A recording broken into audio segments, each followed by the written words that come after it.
High Court yesterday made another High Court cost order against Enoch Burke. This was a bid by Mr Burke to overturn the May 2023 court order upholding his August 2022 suspension and ordering him to stay away from Wilson's Hospital School.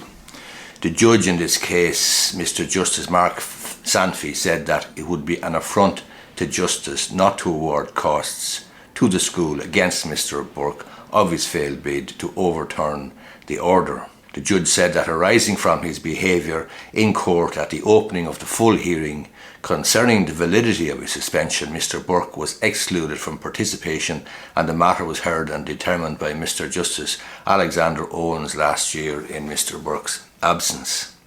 The judge granted the school a permanent injunction restraining Mr Burke from attending at the school.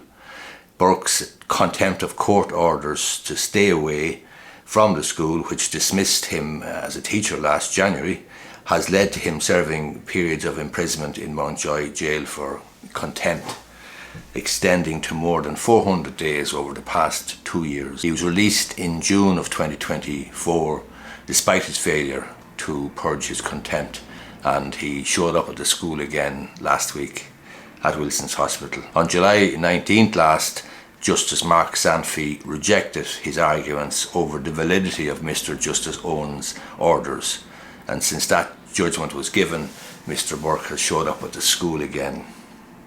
The school had sought the costs of the unsuccessful July application by Mr Burke. He opposed the school being awarded the costs, arguing an exceptional issue of constitutional justice existed. He contended, among other arguments, that the judge had not dealt with the central issue in the case, an alleged lack of legal basis for the then school's principal to request teachers to address a student by their chosen name and the pronouns they, them. Rejecting that and other arguments made by Mr Burke, written submission over costs, Mr Justice Mark Sanfey said that Mr Burke was entirely unsuccessful in his application.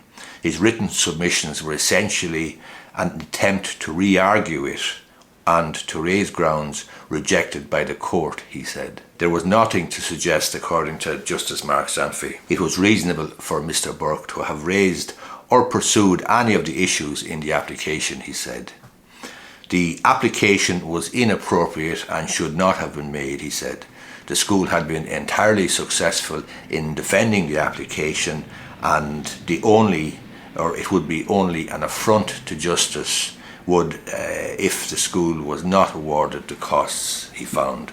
So he awarded more costs against Enoch Burke, and it's estimated that the costs in this case have run to perhaps hundreds of thousands of euros in legal costs to date. That's the latest. It's, as I say, another High Court cost order against Enoch Burke, arising from his long-running dispute with Wilson's Hospital School.